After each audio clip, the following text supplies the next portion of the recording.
Who was Neil Armstrong? Chapter 8. The next stop, the moon. On the morning of July 16, 1969, Neil and his two fellow Apollo 11 crewmen rose at 4:15 a.m. They had steak and eggs for breakfast, the same breakfast all astronauts had before flight.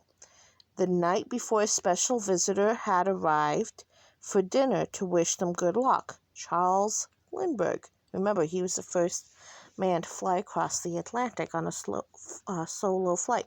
Once the astronauts were in their bulky spacesuits and helmets, an elevator on the launch pad took them up past the Saturn rocket to the space capsule Columbia.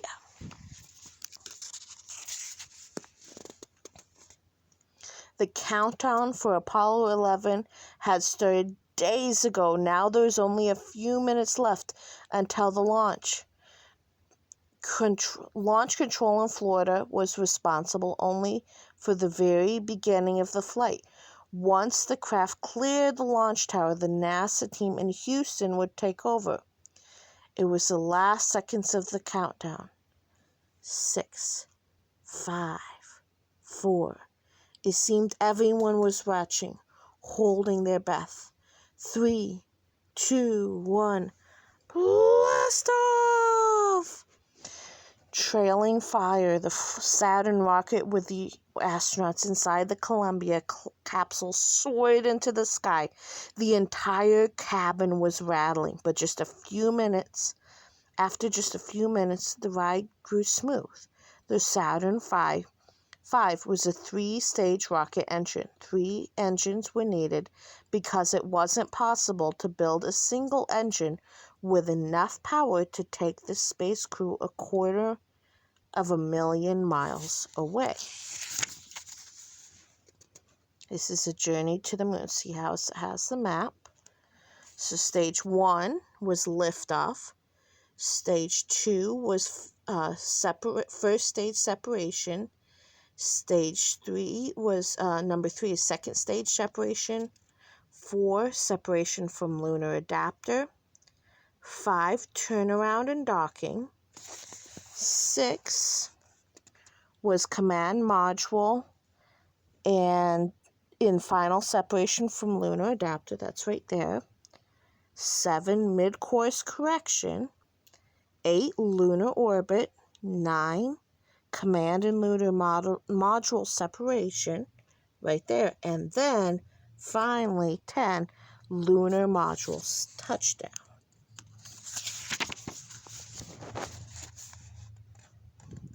Fuel in the Saturn's first stage engine propelled the rocket 40 miles into the air. When its fuel was all used up, the first stage dropped off. At this point, the second stage engine kicked in. This took Apollo 11 150 miles above Earth. Now the astronauts were circling Earth.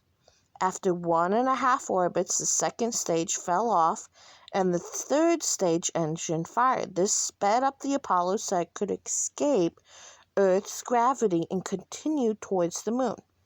So far, it had been a smooth and uneventful trip. On the 4th morning, Columbia entered the moon's gravity. From this point on, every step in the mission was being done for the very first time. After breakfast on July 20th, Neal and Buzz floated from Columbia into the landing module, which Neal had called the Eagle. "See you later," Michael Collins said to them. Right before the Eagle separated from the Columbia, 1.5 hours earlier, it was time for the Eagle to touch down on the moon. The Eagle had to land perfectly. That meant touching down on a flat area.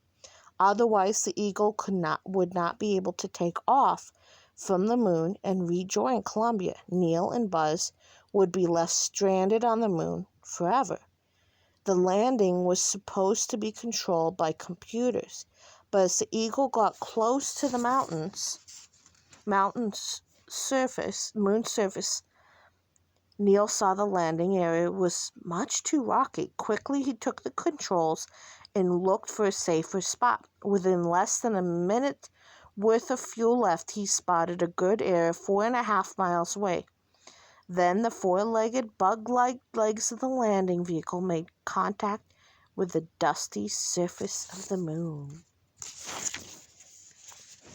"The Eagle has landed," Neal told the NASA group in Houston. Now it was time for sightseeing.